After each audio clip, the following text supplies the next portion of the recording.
Baik, alhamdulillah, sahabat kalian, kita akan membahas tentang bagaimana berenang dalam ketidakpastian.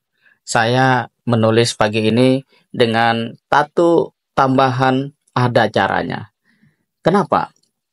Karena ketidakpastian itu hal yang sudah menjadi adat dalam hidup manusia dan tinggal respon kita.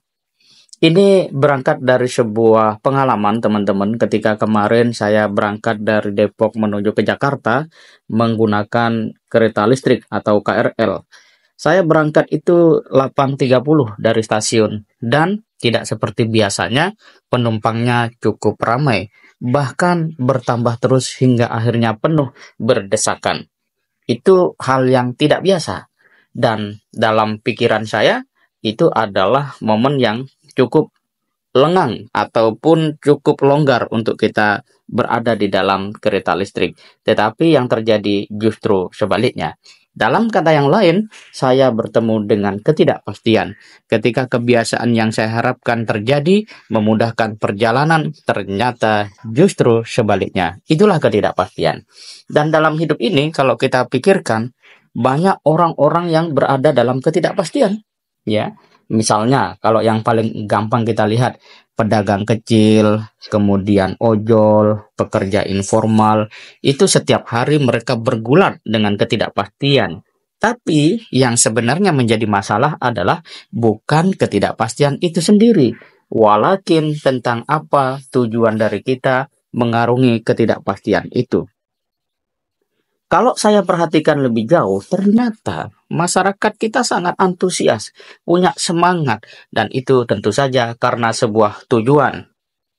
Meski begitu, tidak jarang yang kemudian teralienasi dan tumbang dari sisi semangat. Lalu bagaimana kita cara berenang di dalam ketidakpastian itu? Berenang dalam ketidakpastian memang butuh seni, ilmu, sekaligus iman. Cara yang pertama, kita mesti hadapi ketidakpastian itu dengan menghindari apa yang menjadi adat. Tidak dengan menghindari maksudnya.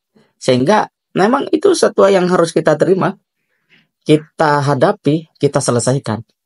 Gitu, tidak lari dari kenyataan. Begitu ya. Kemudian yang kedua, mesti kita hadapi ketidakpastian itu dengan cara mengendalikan fokus dan respon kita. Jangan mudah terguncang oleh keadaan yang tidak pasti.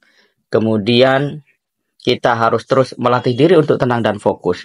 Hal ini yang akan membuat kita menjadi orang yang bebas dari beban-beban pikiran. Lepaskan semua itu. Dan yang ketiga adalah sehatkan mental.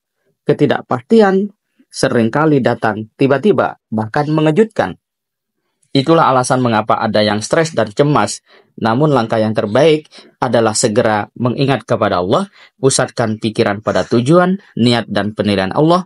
Langkah ini akan menjaga hati kita tetap stabil. Kalau sudah seperti itu, kita tidak akan terombang-ambing oleh keadaan.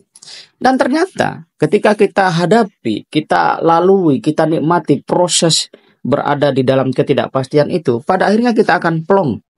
Persis seperti pelongnya seorang penumpang yang kadangkala disebut angker, ya angkutan kereta ya, atau rocker rombongan kereta, turun di stasiun tujuan dan dia lepas dari keterdesakan di dalam gerbong kereta, dia merasa sangat plong, selesai sebuah ujian, rasanya seperti itu. Begitupun kalau kita menghadapi sebuah ketidakpastian dan kita sikapi dengan respon yang tepat, dengan sabar, dengan semangat yang tinggi, maka kita akan sampai pada finish di mana ujian itu akan berakhir dan kita merasa sangat plong, bahagia. Nah, sahabat sekalian, sebaliknya sebagai sebuah langkah reflektif, ketika kita mempelajari sejarah Fir'aun, itu luar biasa dalam pengertian. Fir'aun itu mengejar Nabi Musa sampai ketemu laut, itu dia yakin, dia memahami bahwa pastilah Nabi Musa ini tertangkap dan akan dia bunuh. Tetapi apa yang terjadi? Tuhan berkehendak lain. Justru Nabi Musa dan Bani Israel yang selamat, kemudian Fir'aun dan seluruh tentaranya tenggelam di laut. Ini menunjukkan kepada kita bahwa yang pasti-pasti secara rasional belum tentu pasti dalam pandangan Allah Subhanahu wa taala, karena Allah lah yang maha berkehendak. Alam semesta ini berupa kekuasaankah itu? Kekayaankah itu? Koneksikah itu? Jika semua itu tidak Allah kehendaki untuk membimbing, untuk menjadikan kita sampai pada sebuah tujuan, yang terjadi adalah sebaliknya. Semoga bermanfaat bagi kita semuanya.